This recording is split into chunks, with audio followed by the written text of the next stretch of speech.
What's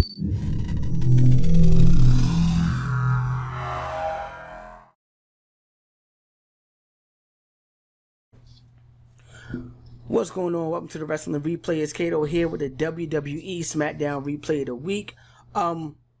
Decent show following up from SummerSlam.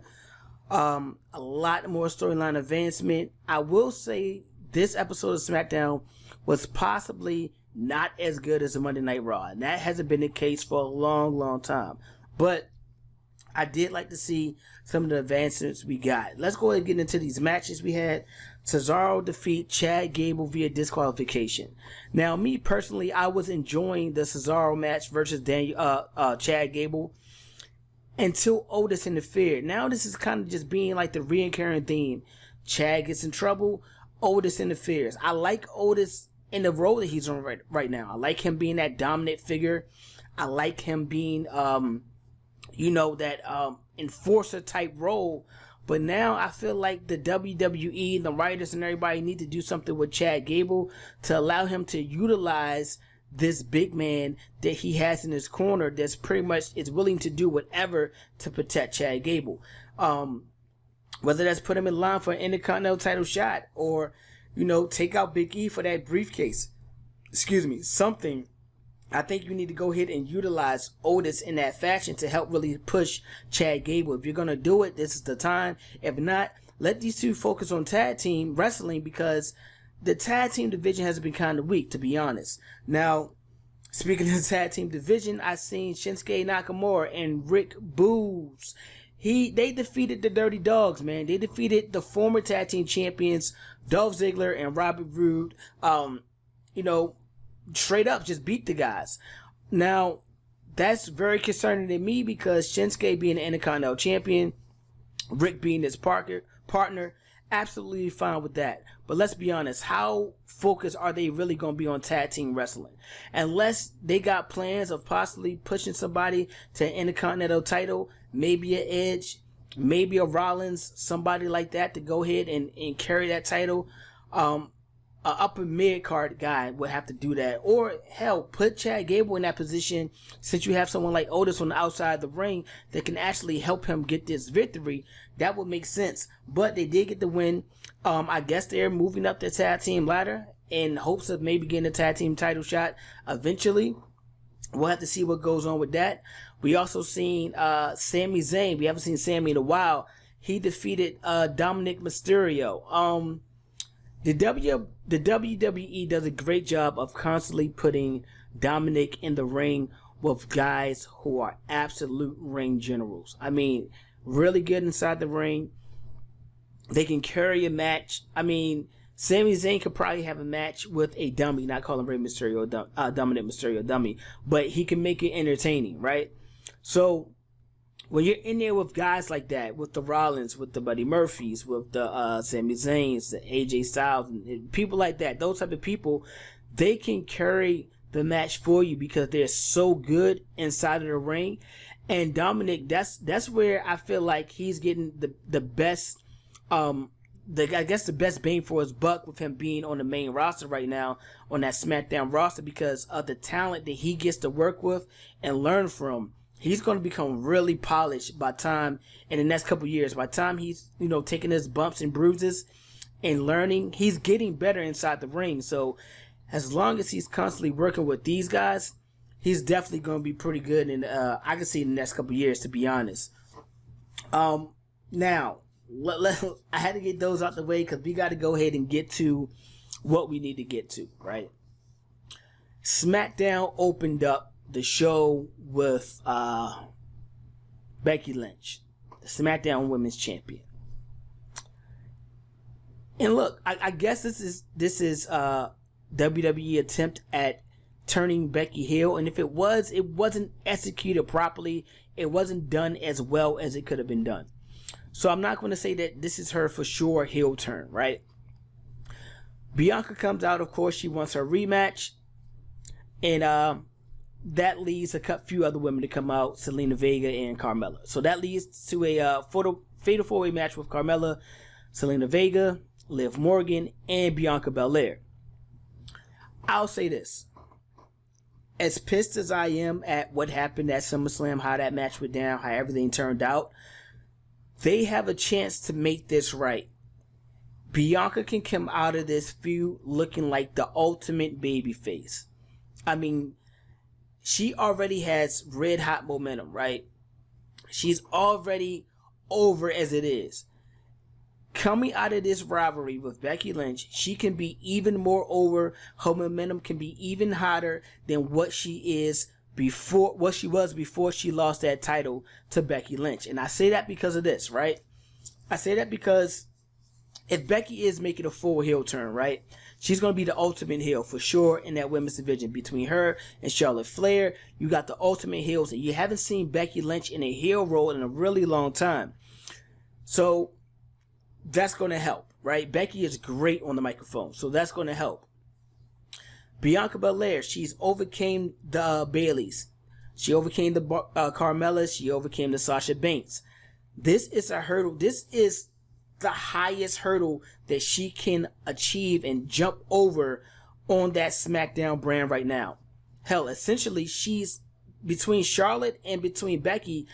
Those are the two wins that if you notch these wins, I mean, you're pretty much in the upper echelon of the women's division. So if she comes out of this rivalry, I'm not saying the next time she faces Becky Lynch, she's going to go ahead and win her title back automatically. No, because that doesn't mean that the feud is over, right? I say if she can manage to beat Becky and get that title back before the year is out, or if she wins that Women's Royal Rumble, then go on to WrestleMania and defeat Becky Lynch for that SmackDown Women's title, Bianca's going to come out of this feud looking like the ultimate babyface. She's going to be so over because just the feud alone with Becky Lynch is going to push you to the top. You had a good feud with Sasha Banks that's still not over. Now, the only knock I can say right now is, where is Banks? I assume that she's out on COVID or injury or personal situations. I've been looking around, haven't really been finding much news on it, okay? Bayley, I haven't been looking around, but I don't know where Bayley's been for a while. And now you have Becky Lynch. These three women, along with Bianca Belair, can tear the house down on SmackDown for the next year and a half, 2 years to come, if you do it correctly. Liv Morgan has been gaining momentum, right? Carmella, you can easily get her back on the train. She's decent enough inside the ring, good enough on the mic, and everyone loves to hate her. You can get her back on, that road to gaining some more momentum as a heel. I say that because right now, that SmackDown Women's locker room is looking a bit shaky, right? Every time Liv Morgan starts to gain some momentum, it goes nowhere. Zelina Vega came back, she had huge pop, and she hasn't really been getting no good burn, no good run, or anything like that. No good wins. She hasn't been notching, any good wins under her belt. Carmella, she gets constant chances to face Bianca Belair for that title and constantly lose. So it's like, I think she's running out of steam. So you gotta find somewhere to put your steam. I understand Sasha Banks came back and you guys was banking on Sasha and Bianca to probably carry it out through SummerSlam. But hey, you had to call the audible. The audible was Becky Lynch.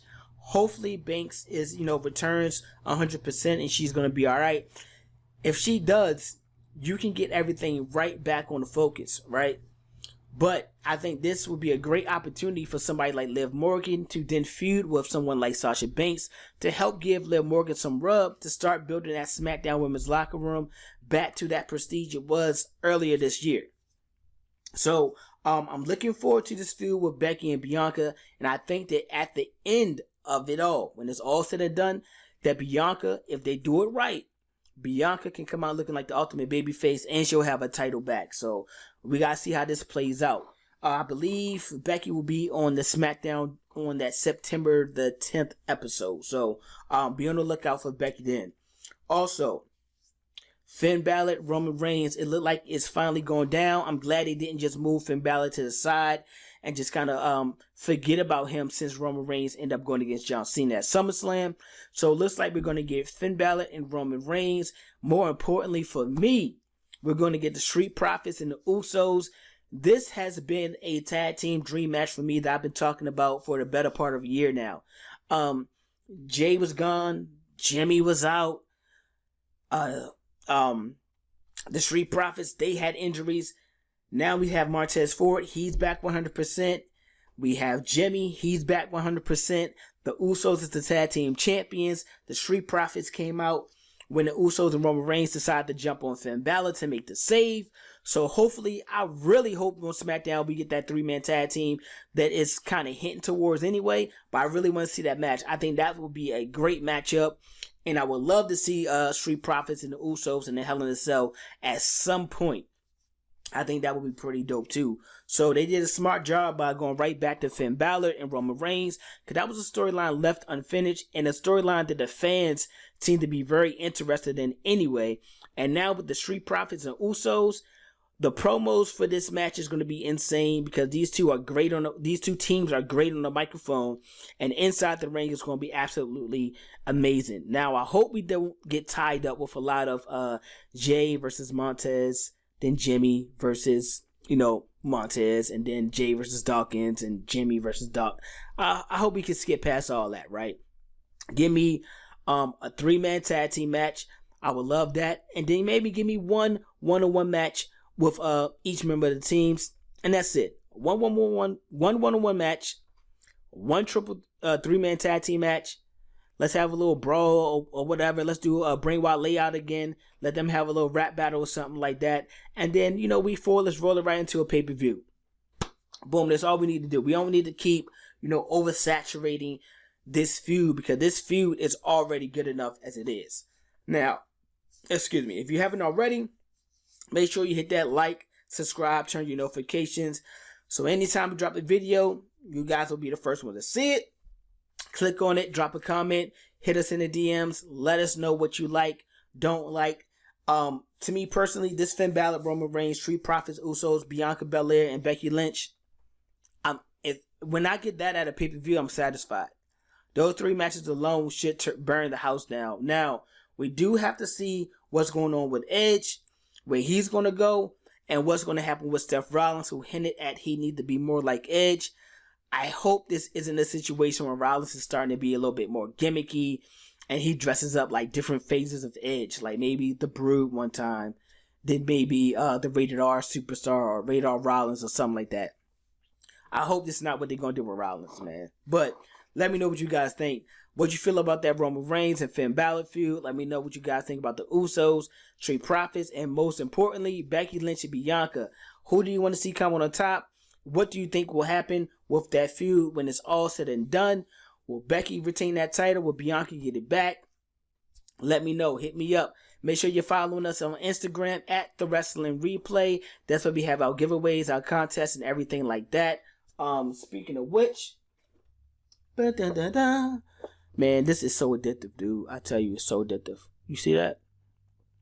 That's my Rated R. Well, this is not Rated R, but this. Oh, there's a Rated R Superstar. Huh? Look at that. But this is my Edge Pop. He goes into the Pop collection. I think I will be giving away. I'll be giving away a pop of Cody Rhodes. I don't know if I showed this one already or not. So I have this Cody Rhodes pop. I ended up buying 2 by accident.